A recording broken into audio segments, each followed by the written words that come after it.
Hello, Aso. Good morning. Of course, it's evening over there. I'm sure it's about, what is it? It's probably 12:30 in the evening in India. Are you in India? Have I gotten everything mixed up? I think you are in India, I believe. So it's just about 11, little past 11 today here. So I thought it would be a good time for Middle East, India, Pakistan, and Eastern Europe, even Europe, Western Europe, and for all time zones other than Australia and Hong Kong and Japan, it should work, including North America and Canada. I mean, North America, including Canada and Mexico and so on. So let's see how many people we get to join us here. Lareb Khan, hello dear. Ah, yes, I thought it's past 12 midnight there. Right, well, a little bit too late for you, but maybe okay. So says, your videos have been wrapping up my life, won't lie. Wrapping up your life, I hope it means that it's helping you, not warping up your life, messing it up. Ah, Excalibur, the Spanish matador. Well, I hope they'll stop the whole business of harming the bulls and all that. That tradition is a very barbaric tradition. I hope they'll stop that. So he says, hello Mehran, 7 p.m. here. Much more lively than 2 a.m. Ah, yes, that's right. Well, it's a morning here for me. Finally, I got time to do it earlier today, and I have my favorite juice just made. 3 green apples and 1 whole lemon with skin and all, and 1 full scoop of beet crystals made in Germany. So they're just like fresh beet juice. I didn't have beet, so I just added this, and it's just a wonderful, refreshing drink. In fact, if you want to know the recipe of the best lemonade in the world, this is what I used to make for my son. And when he was very little, when we had guests and his friends, they were playing, I would make this juice, which is 3 apples, which is just apple, whether red delicious or green, depending on how tart you want it to be, and 1 whole lemon, and nothing else. These 2 ingredients, no water, no nothing. It's all would be juice, and it would be the best of the best lemonade you could ever find without any sugar or anything. It was perfect.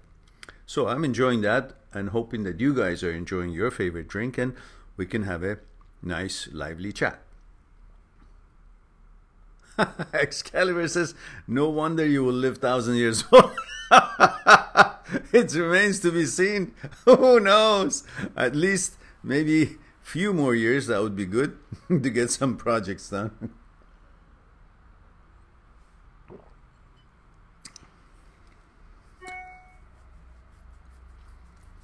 Yes, Excalibur, raw lemon.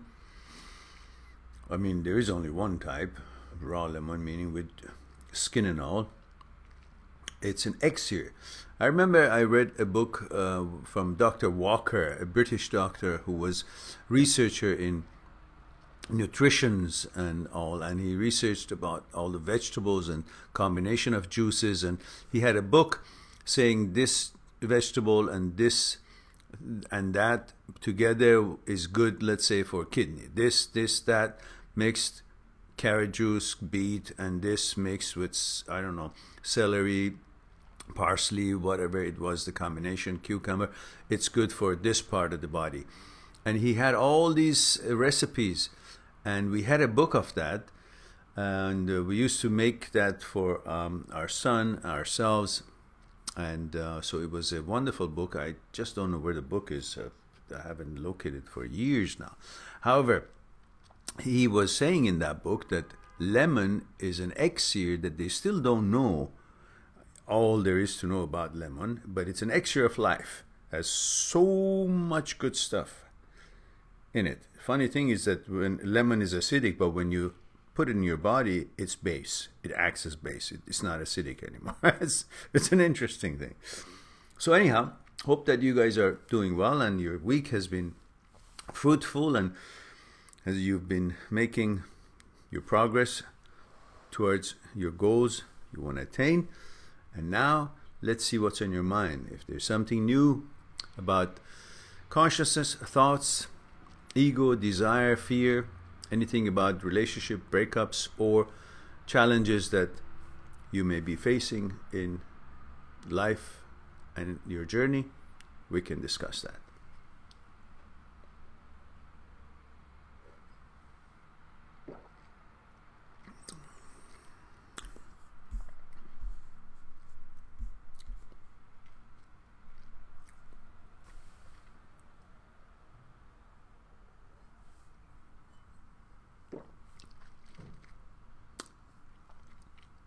So,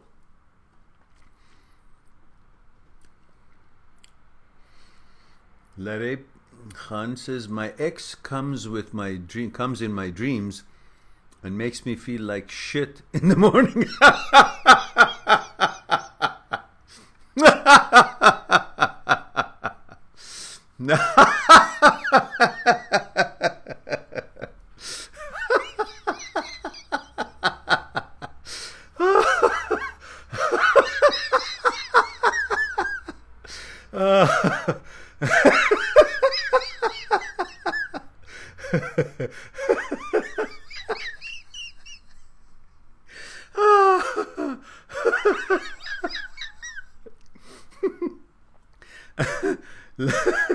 Larab Khan, you're a funny man.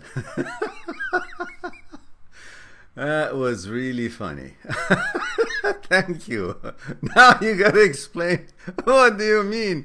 She actually does something in your dream that it makes you feel bad, or when you get up because you dreamt of her, you feel terrible. Which do you mean? But it was really funny. I'm actually enjoying the combination of laughter with this drink of mine.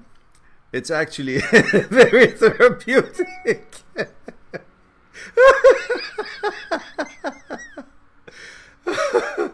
Oh God. Okay, thank you for the laughter gift this morning. Okay. But remember, Larry, it's just a dream. It's not real. It's just a dream. Don't believe it. Don't buy into it. Just get up and look around. You'll see it's nothing what you thought. It's just a dream. I can't stop laughing.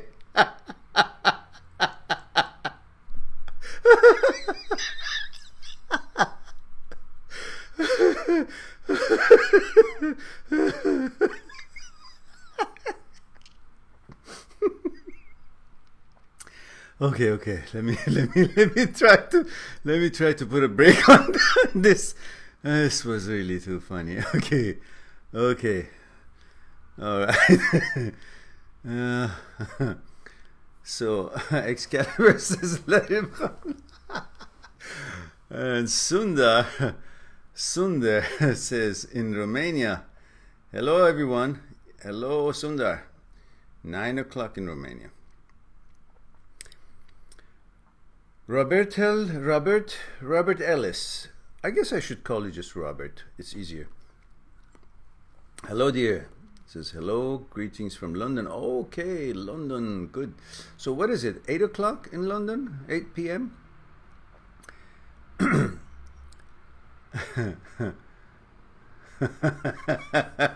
Yeah, Excalibur was hard to stop. I had to put a break on. It was going and gonna be gone for the next half an hour. Robert says, Mehran, I have a question. Sure. I'm sorry, I still have a residual laugh from what Lerape said here, and I will settle down eventually. I don't know if the drink that I'm having or what Lerape said, or a combination of the two. So Robert says, see, I have an ex which I used to love. I'm glad you used the word used, because it's an ex, it should be used to love, not that I love my ex. You can love your ex, but not in a romantic way. And we tried to get back a few times, but we always ended up fighting, because inside of me I start to feel scared to speak to her. Oh, how come? Like I can't really be myself when I speak to her. I feel fear inside of me, that I feel different when I'm speaking. I feel scared that what I say she would not like. Yes, I understand what you're saying. Robert continues, today we started speaking and I can feel inside of my body being afraid to lose her. So I feel that my mind doesn't think about nothing else, just how to not lose her. Robert continues, so to sum it up, I do feel that I am fearful to lose her now again, but inside of me I can't control that fear, because I want everything to work good with that girl.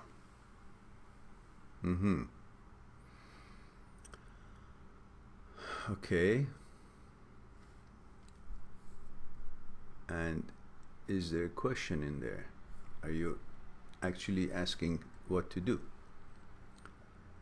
Well, I assume you're asking why you're afraid, and your fear,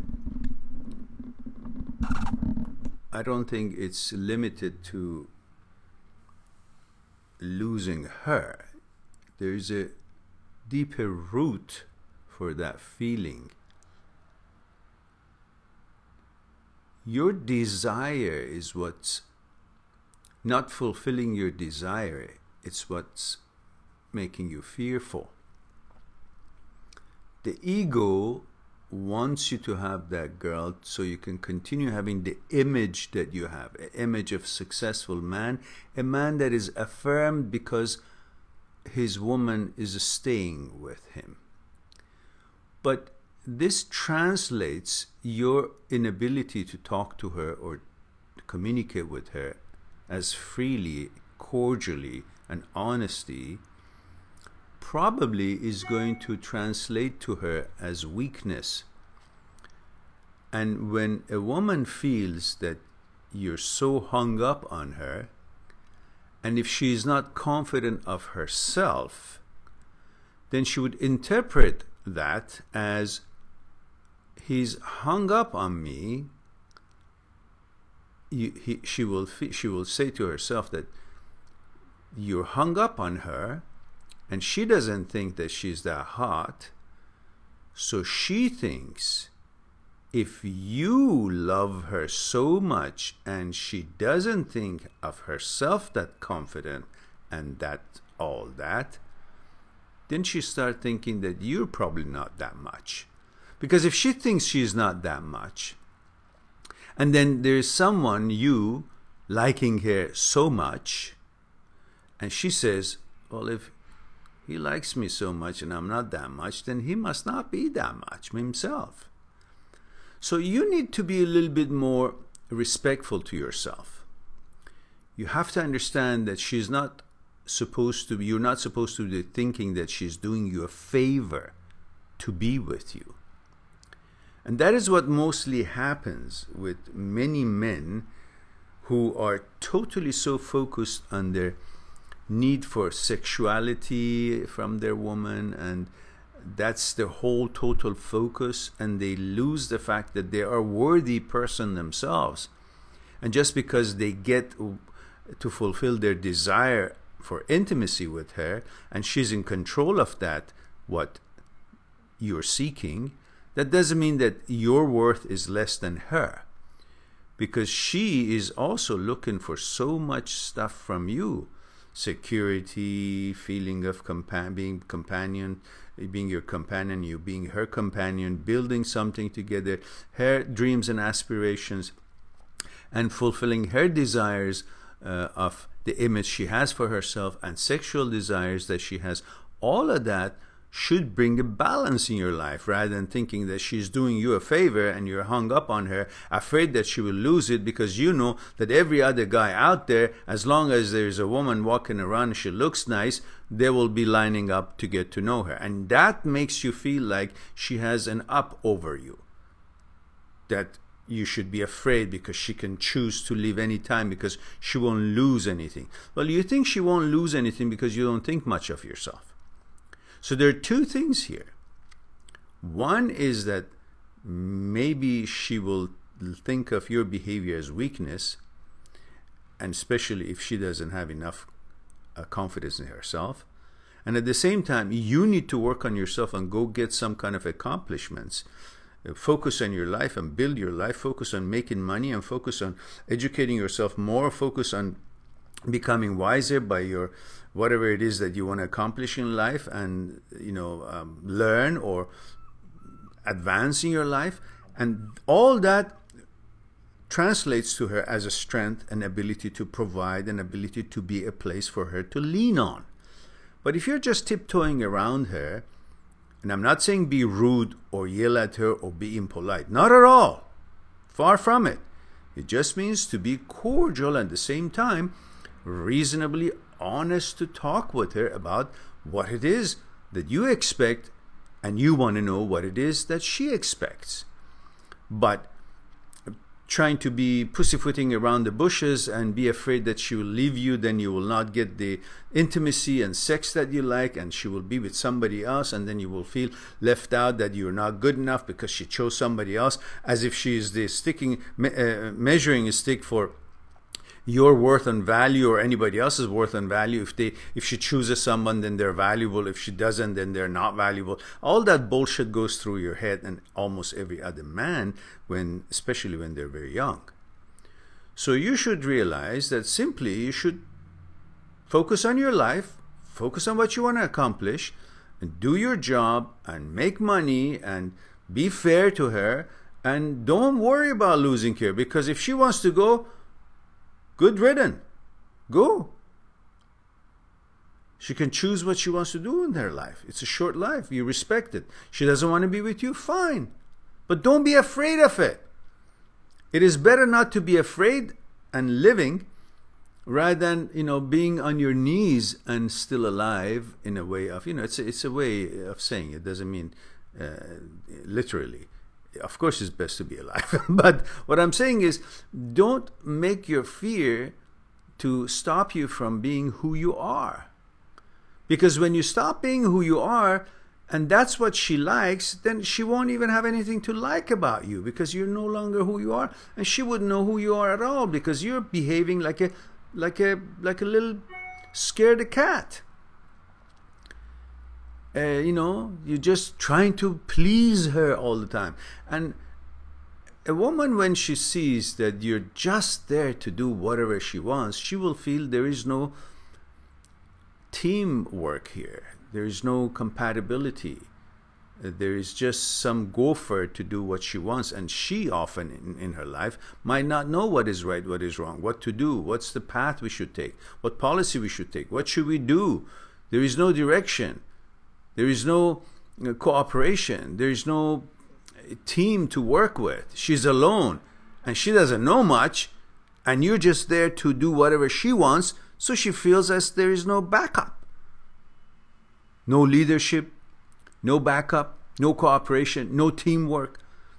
Both of you can be a leader, but if she thinks she is the only one, and you're just there to listen and do what she wants, just because she has the body and you want sex, well, that's not what brings security to her. She wants to see who you are, and if you're there for her when she needs, and when the life needs, when the journey needs two captains, or at least one captain and one co-captain. Sometimes in some things that you're so good at in life, you'll be the leader, you'll be the captain, and she'll be following, she'll be the co-captain. And sometimes in things in life that she's good at, better than you, she'll be the leader, she'll be the captain, and you'll be the co-captain. That would work out fine. Everybody has their specialties. So that would be a real good cooperation. So stop being scared. Stop putting so much price on your desire, because your desire makes you weak and doesn't allow you to actually voice what you want to voice, your opinion and your honesty and your contribution to the whole relationship, and she will feel that. And who wants to have a, slave all the time? So respect her to the point that you can be honest with her, and respect yourself so you won't lose yourself to stop being who you are, because that won't be comfortable for you either. So stop being afraid stop thinking that your desire is your life. You, the whole center of you, your consciousness, how you're put together, all of that, the whole of you is you, not just your desire, and therefore sacrifice everything, including your own persona, in order to fulfill your desire. And so your ego is fluffed and your image is protected. That's what you want the other people see in you. I have a wife and she's pretty and this and that, so forth. And then in the meantime, you've forgone everything else about yourself. And you think that is you. Neither that is you, nor that she will feel that she has a husband or a man or a partner. She will feel lonely that way. So don't be mean, but be yourself. Just say, look, these are the things that I want to do for you. These are the things that bothers me about you. So let's find out how we can make this work, because look, it's a pity if we are both decent and good people and we don't understand how we are put together and how we are made, what we are made out of, and we let it all go to waste just because we think grass is greener on the other side, and we just go with somebody else, and eventually we see it's the same shit. As long as we don't understand each other's consciousness and don't understand how we are put together, don't understand our own psyche and how it is that we function and react and feel the way we do in light of daily challenges and things that happens in life, then it's always going to be the same. So why don't we, now that we have roots and understanding and we know each other so well, let's understand how we are put together and how we can deal with each other's shortcomings and strengths and build on that. And together we'll be nicer to each other. But at the same time, we got to stop thinking that the physical life is all there is in a relationship. Because I don't care how pretty a woman is or how handsome the man is, eventually after all that, lovey-dovey and the physical intimacy and all that, that becomes no anomaly, no extraordinary thing, and it becomes something to do, something normal. But if they haven't in the meantime, while they have so much physical interest in each other, which propels them to get to know each other, spend more time with each other. If they don't spend that time to get to know each other on consciousness level, then when all that lovey-dovey runs out, then there's nothing else to hang on to and nothing to be bonded, and nothing has been created, no bond has been created in the meantime. And that's when people start falling apart. Because it was all about, getting to bed and having sex and going to, I don't know, parties or having dinner or date and cinema and fun thing, but they never really got to know each other. Just physically pleasure. And pleasure is not really a bonding mechanism. Pleasure is that, which usually is very exciting at the beginning because it's joy. And joy has got no boundaries and is wonderful, it's all exciting. But when the thought comes into the picture, say, hey, I like that joy, I want to make that permanent. I want to have more of that, which becomes pleasure. And once joy turns into pleasure by having it all the time and controlling it and capturing it and making it to be permanent, then suddenly that becomes a gateway to boredom. And that would be the beginning of falling apart. So you gotta bond on consciousness level, not on a joy that is being turned into pleasure, which then it starts going towards boredom and separation, and it's an opposite of bonding. So it has to be a combination. You know, enjoy your lives physically, but also bond on consciousness level to make things actually make sense. To know about each other is to know about each other's consciousness, content of each other's consciousness. And when you understand yours, then you know how the other one is put together with all the strengths and shortcomings, the same as you. That would then be a good step to start walking together toward the same direction and help to make the relationship become meaningful. All right.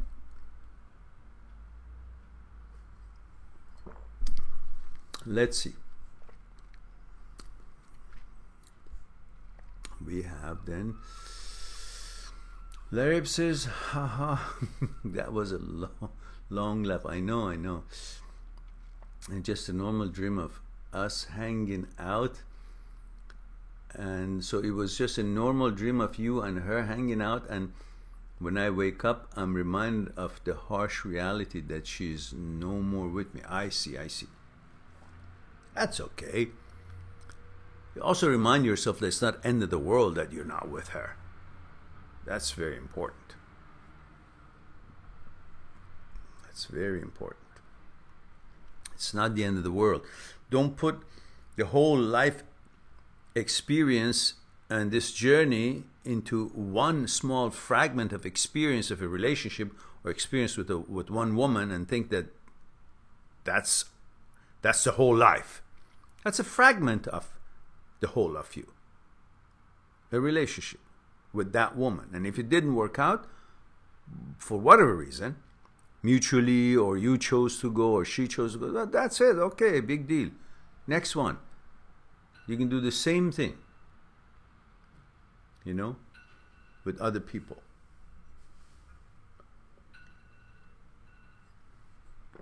While you guys thinking a bit, I gotta turn this alarm off.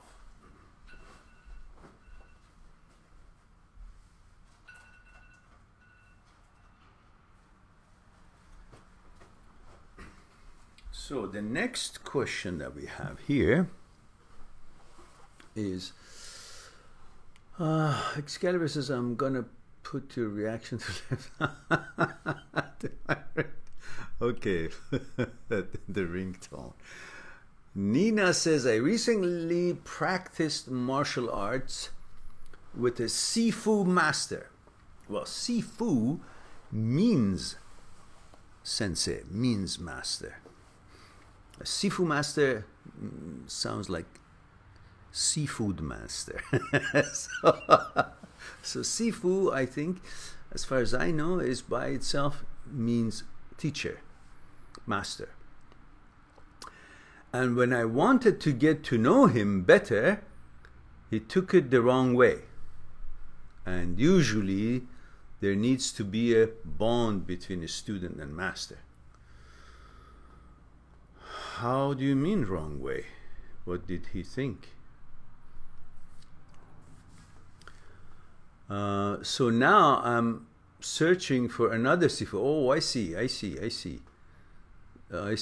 So he, okay, another Sifu, because honesty is what I look for in the Sifu. Sifu is Chinese master.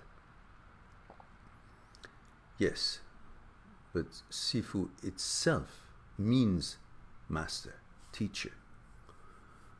So it's like saying master. But Nina, you have to understand, as a woman, you should be aware of regulating the tone of a friendship, because every guy in his genes is programmed for procreation. Unless they can really be a good judge and be cordial and properly deep-rooted in their role and understand what is proper, what is not proper.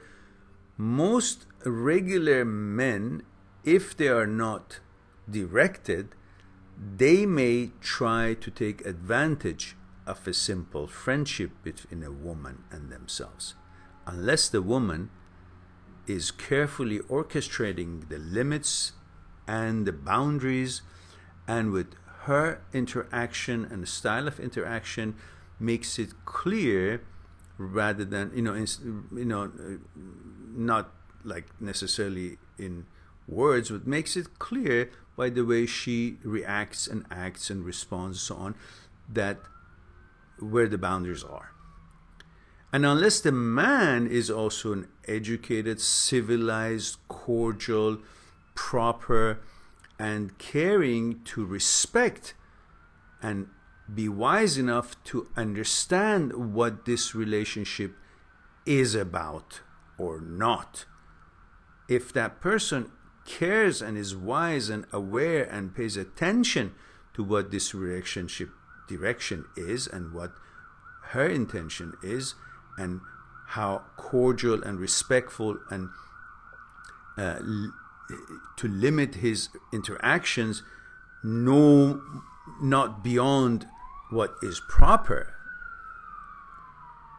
that is the role of a good man or teacher or otherwise. Any man should pay attention to what is proper behavior with this woman, and if she's interested in such a relationship that he might be interested, or he's misunderstanding, either way, every man must learn to wait for very serious, clear, and direct signals before he is convinced that this is what the woman is open to be more than a cordial friendship and make it like a relationship. It has to be very clear, not to assume that just because she's talking to him, that means that she's open for any other kind of activity as well. So these are the boundaries that unfortunately you'd be facing out in the world. And just because you have clear mind and clear intention and clean intention and nothing of sexual or intimate relationships in mind when you want to be friend with a man, that doesn't necessarily mean that the man also is in line with the same frame of thinking. And you need to be aware and check and see if the behavior is kind of trying to lead into something other than what you have in mind, or the behavior is according what you have in mind, which could be regular friendship, or if you have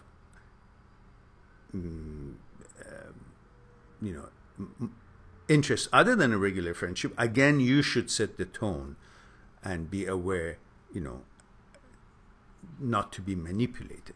It's pretty much the woman should be aware of these things, because most men, if they're not civilized or properly raised or have a proper thinking in their heads, they would try to take advantage, because that's their program, their gene is.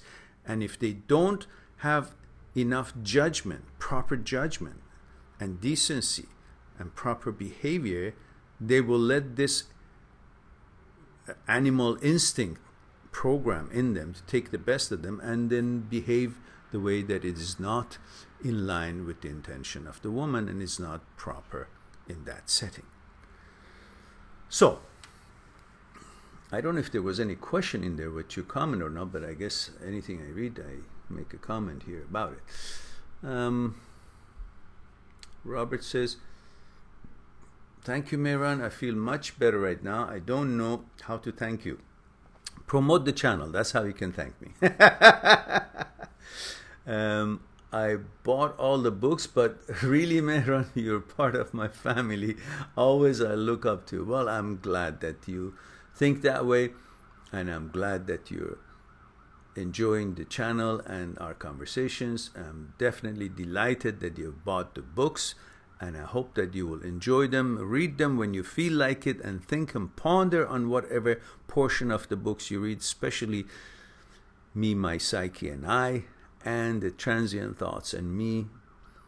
And I'm glad that you're enjoying them. But always, if you find a chance, share the videos that you like on your social media or however you feel it's appropriate for you, so the channel will be helped. I know, I'm convinced that the channel has so much to offer and help people, as it has done so many people.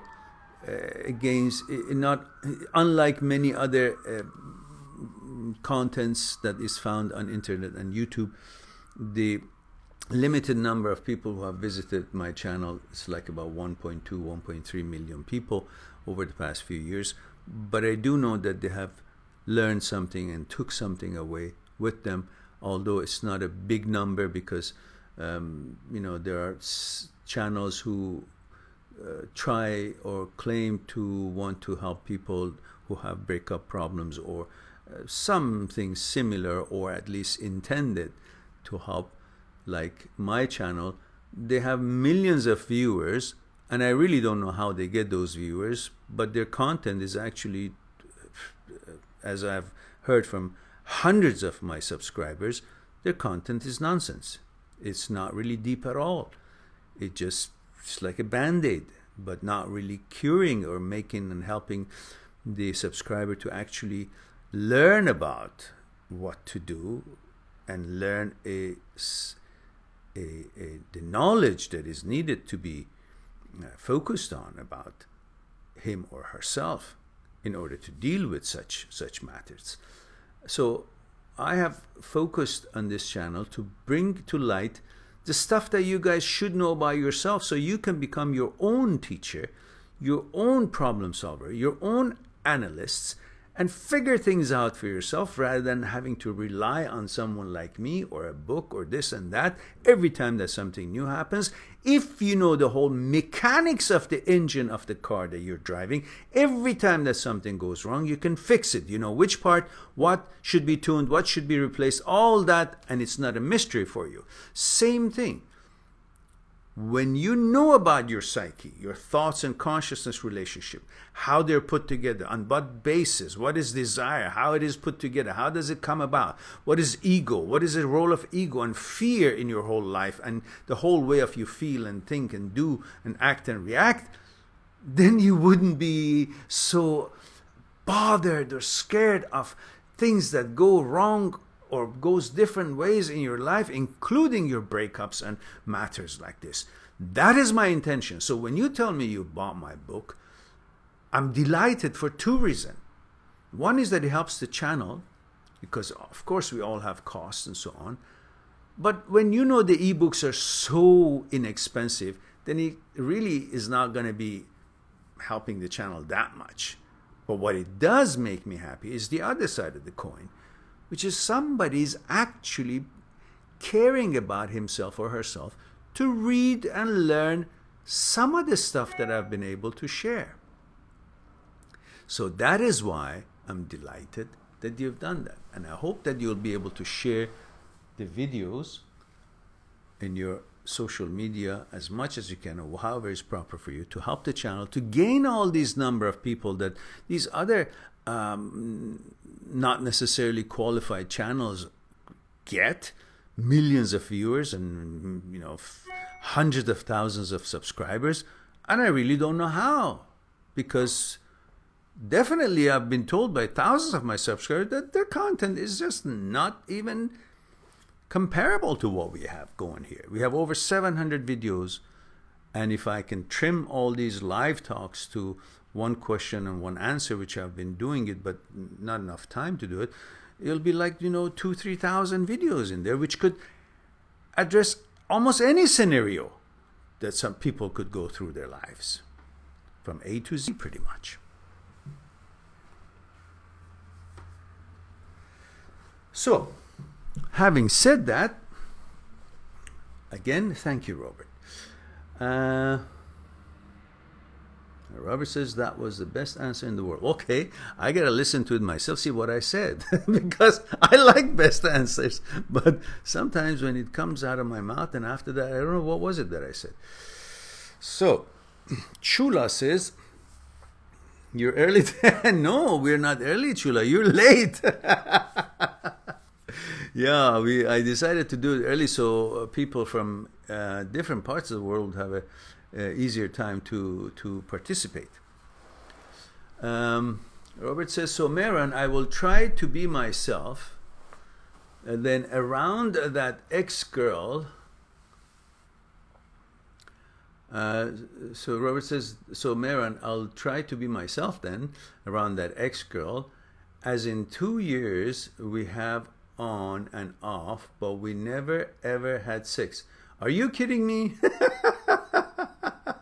And this is exactly why that you're so infatuated with her, because it's like a dangling meat in front of a dog and never letting a dog catch it. He'll be always enticed, even though if he catches that meat and says, oh, I don't like that. But the idea that he still doesn't know, it's a mystery, makes him run after that as long as possibly he thinks it's there. But that doesn't mean that you actually would like her. The idea of sex and intimacy is propelling you to think you like her. And you're putting up with all kind of shit because that's dangling in front of your head. So, if you guys been together for 2 years, and culturally, I guess, I don't know, depending on what the tradition cultures are, you haven't found it appropriate to have sex, well, that's fine, I respect that. But understand that this is perhaps why you linger and you think she's all that, because there's a possibility of sex there, because when in such traditional places that I don't know where you are, but in many traditional cultures, when a guy meets a girl, and it's not easy to meet a girl, but when they actually do, then they have all this whole anxiety and intention. Oh, I'm close to the summit, I'm close to the actual experience of, you know, holding her hand or kissing her or whatever else. And that whole business, it's interfering with him trying to get to know the honest inside her mind, the honest existence of her, the thinking of her, because it is always laced with the possibility of sex and intimacy. So you're always trying to give her the benefit of the doubt. No, she's perfect, even if she's being an asshole. Oh, she's perfect, even though she's being low class. Oh, she's perfect, even though she's misbehaving or treating you not right. Because you have this promise of this pleasure there in the air, and you're programmed to follow this pleasure, to want and seek this pleasure, so you're willing to be subservient in order to get that pleasure from this woman. It's like, you know, you're hungry and there is kitchen in the back, some people are cooking food, and they keep telling you, go wash that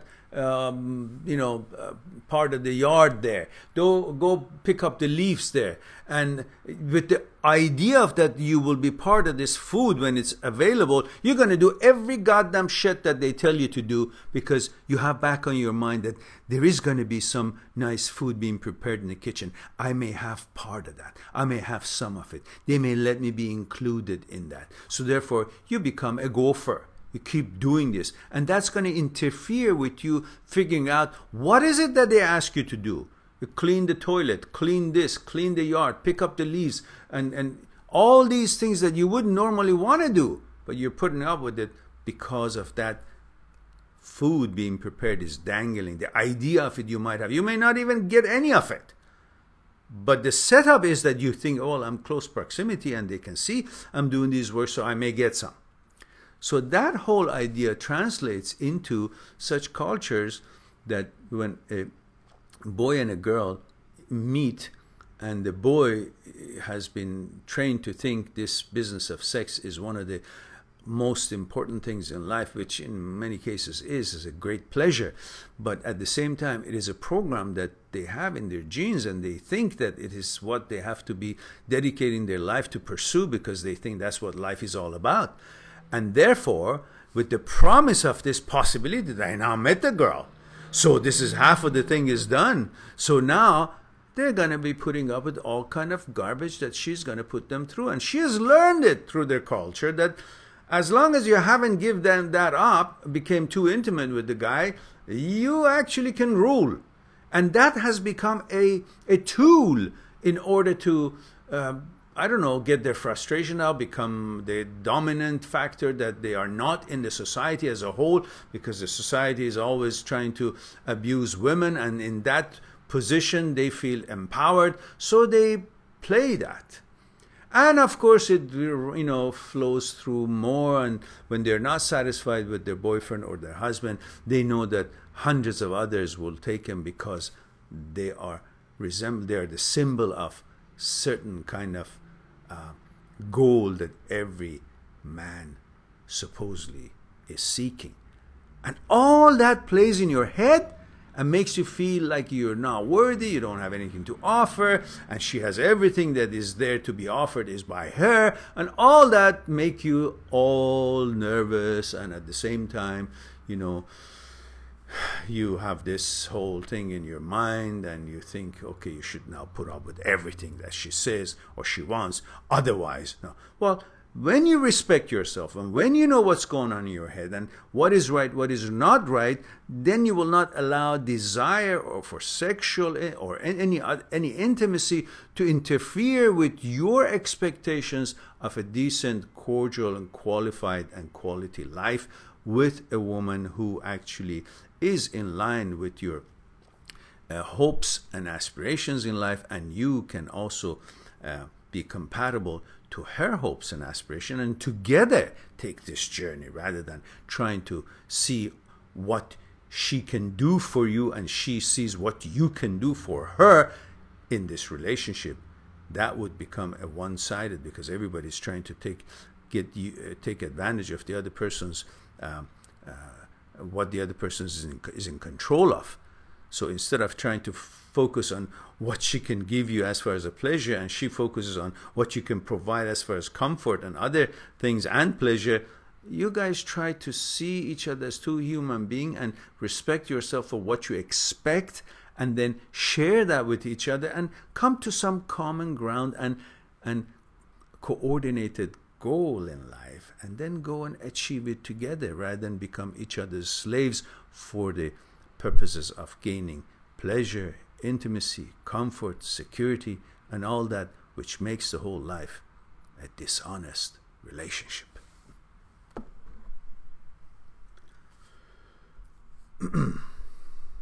All right, let's see what else we have here.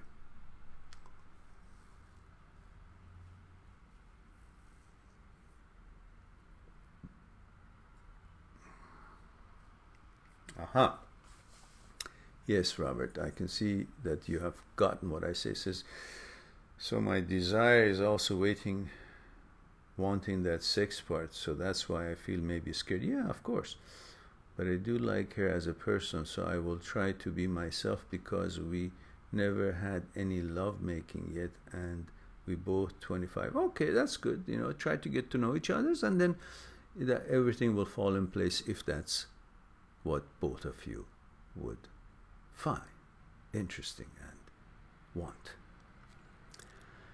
Lareb Khan says they just advertise everywhere. Their content is definitely staler than the milk you left in the fridge a month ago. Yeah, I know.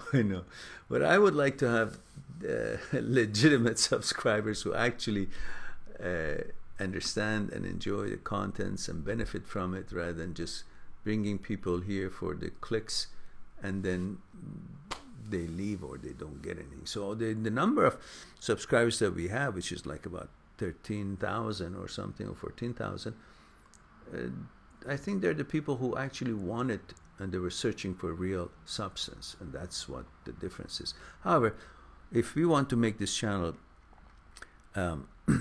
more success and popular and helpful, and so I can also dedicate more time to all the programs that could be here to help people around the world, then we need to have all these subscribers, so the advertisements on the channel could actually bring some finances for the channel, which would help and then makes things a little bit easier and brings more time from my side to dedicate to what this channel wants to be all about.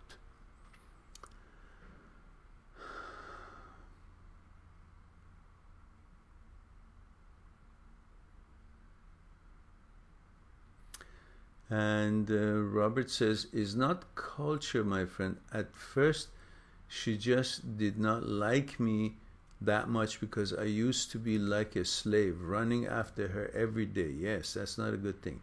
Waiting for her for hours next to her house to meet her. Oh my goodness. Oh, you got to change that. And Robert continues, says, Mehran, what do you think about speaking to a few girls, as sometimes I feel that I kind of cheat to a girl I like if I speak to another girl which I like to. No, you're not cheating. You gotta talk to other girls to be able to have a point of reference to see if what you're really running around and, you know, jumping up and down is actually worth it. Compare her. If you don't know if there are girls out there who think differently, treat you differently, and are classier, nicer, calmer, more balanced, then you'll always think this one that you're just running around for the hope of intimacy, or, you know, catching her, because that's what the program of a man is usually, just to run around for procreation, try to catch a girl. That's, they come up with all kind of weird ways to attract some girl to themselves. So you will think that's the only one and that's the best one. But go talk with the other girls and learn from them and become friends. And friends means just friends, nothing else. Just learn how a female thinks, how the female expects, what is cordial, what is proper, what they expect you to behave like, including you to be yourself, to be honest, to not be a slave or a butler or a gopher, but not also be rude or mean or dominant in ways that is not called for. None of, you know, it has to be a balance, and you can only learn how to interact with girls if you talk with them. Interact as people interact with each other. It doesn't have to be with intention of intimacy. Just, you know, be friends and learn from them as they learn from you. And then among that, you will know how to deal with women, how to interact, and then compare with the person who's actually pretending to be your girlfriend or was, or whatever else it is in there. Then you will choose based on who she is, not based on your desire for intimacy, because that will always interfere with your ability to get to know her, because you always are looking at that rabbit that's running ahead of the dog in the dog track, in dog race track, and they'll never reach the rabbit, but they're constantly running. Even the rabbit is not real. So there are going to be many girls that are really not really interested into being that wonderful female character in your life, but they pretend because they want to gain certain things.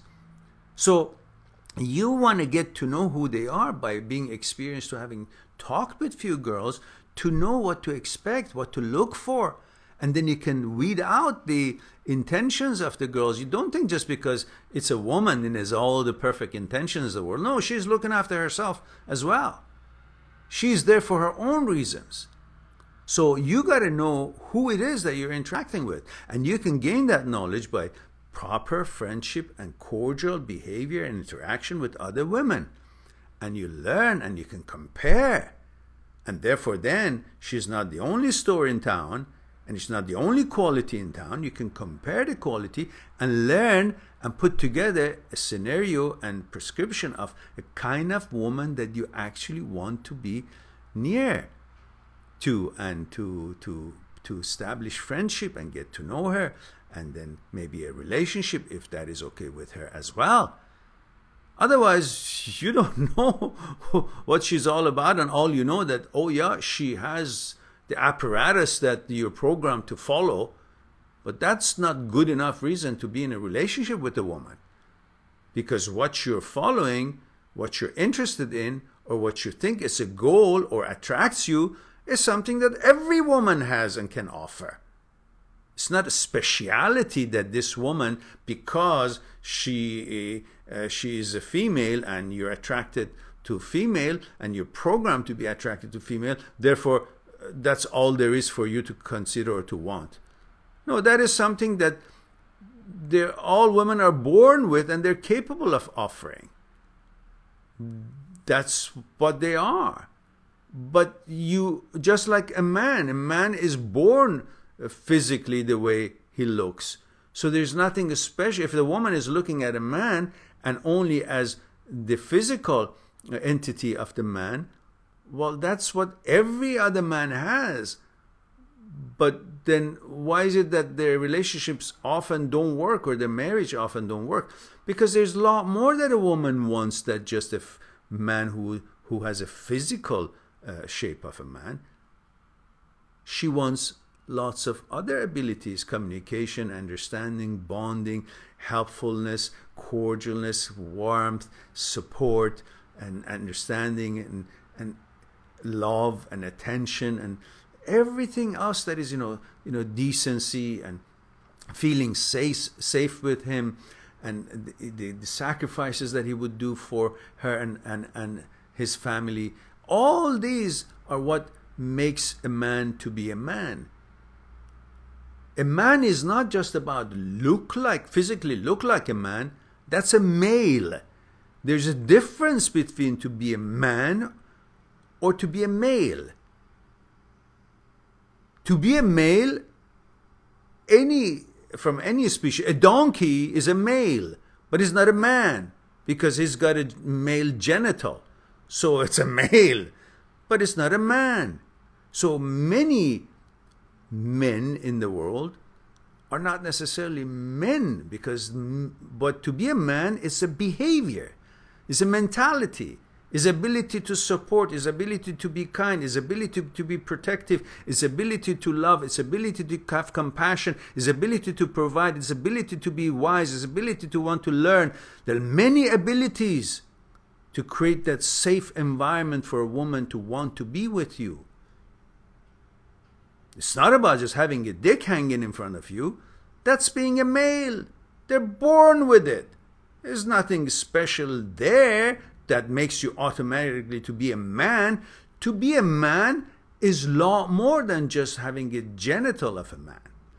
And to be a woman, a real woman, is a lot more than just having a woman's genital. So if that is the only criteria that you have to choose your mate, you're doomed. You gotta be looking for a woman which meets your expectations and your standards of looks and whatever it is that you want the woman to look like. But you have to look deep into the quality of the mindset and the behavior and mentality and the hopes and goals of that woman in order to call her woman. Otherwise, not every woman that looks like a female, that's a female. Being a female is different than being a woman. In other words, just being a female is not enough to be a complete woman. Just as, being a male is not automatically makes you a man. A man is character. A man is understanding. Lots of other things, qualities goes into a person before that male becomes a man. And lots of qualities goes into a woman. All the love and compassion and sacrifice and manners and mentality and all those warmth and all those everything else that goes into a woman because before she becomes a woman. Just being a female, that doesn't make it a perfect woman. So in order for you to understand what it is that you want and what are the differences, and to be able to tell what kind of a woman are you dealing with, is it a female or is it a woman? That's a different. Is it a classy woman? Is it not? What's the mentality? All that means you gotta have ability to interact with women, to be friend with them, to look at them as human being, not as a prey, not as something that you just want to go and fuck. You got to respect women. You got to respect friendship. You got to get to know them as a human being, to learn from them, to share what you know and see what they want to share with you. And that whole experience will allow you to be able to tell what is a female, what is a woman, what is a girl that you want to get to know and build something together, and what is the kind of woman that you're looking for. And for women, the same, the other way around. So interaction in that level is necessary for you to know how you should be and what you should expect. All right, now let's see. My juice is finished here. See, we gotta have a studio so we can just order some tea without interruption. Okay, let's see.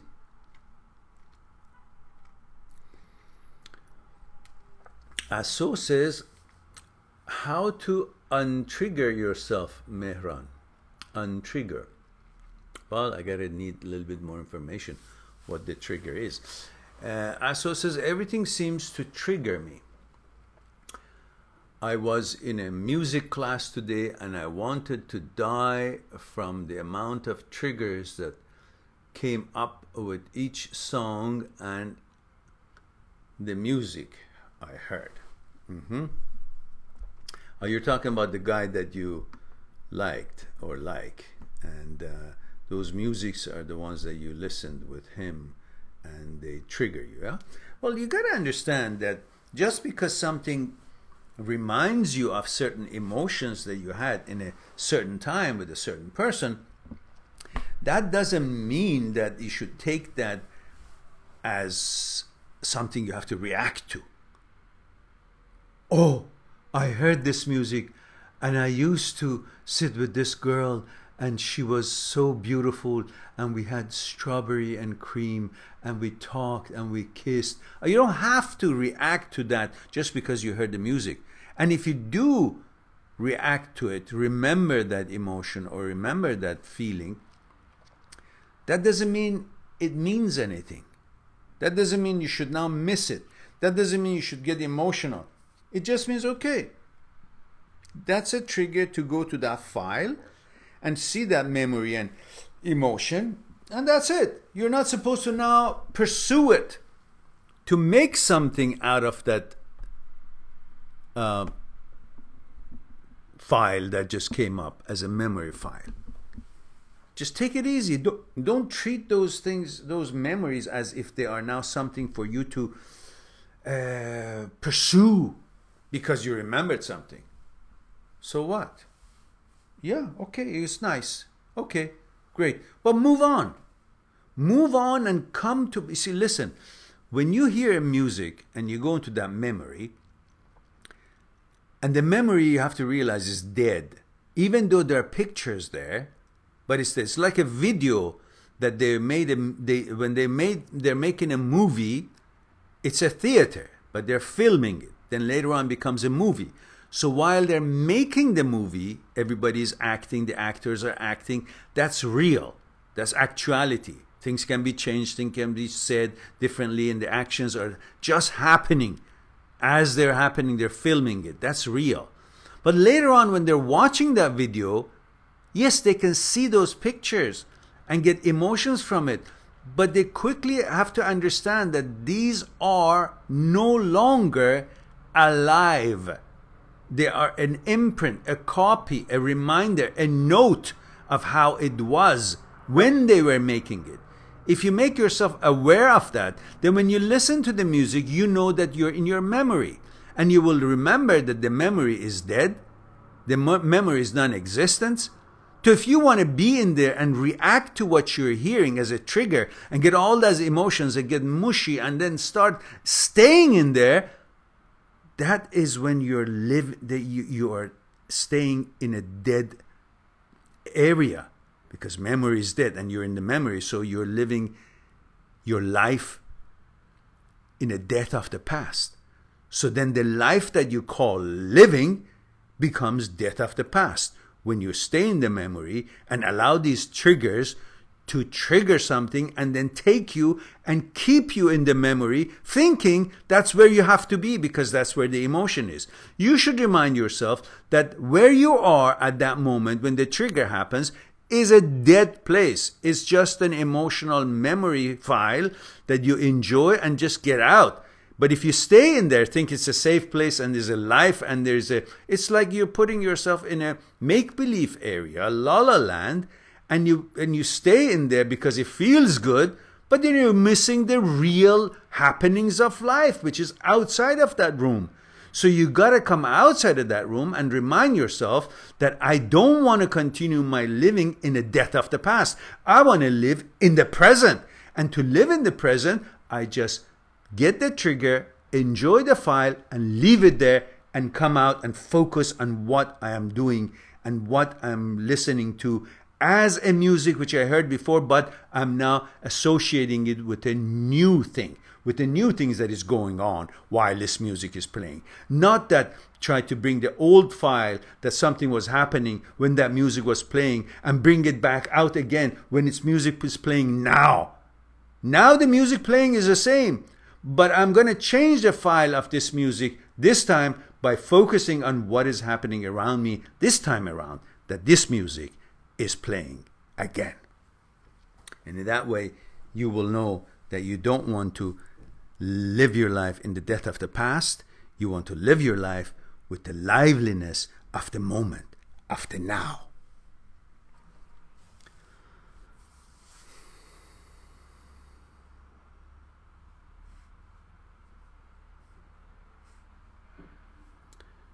And Aso says, and how to fix one's family when they are abusive and dysfunctional family. That is very tricky. Let me read the rest of your, or how to deal with them rather than especially that this abuse could go violent at any time. Ooh, that's not good. AK father. Ooh, that's not good. I don't like any physical punishment of any sort or interaction of any sort, family or not. Nobody should be allowed to raise his or her hand on their family, on their wife or husband or children.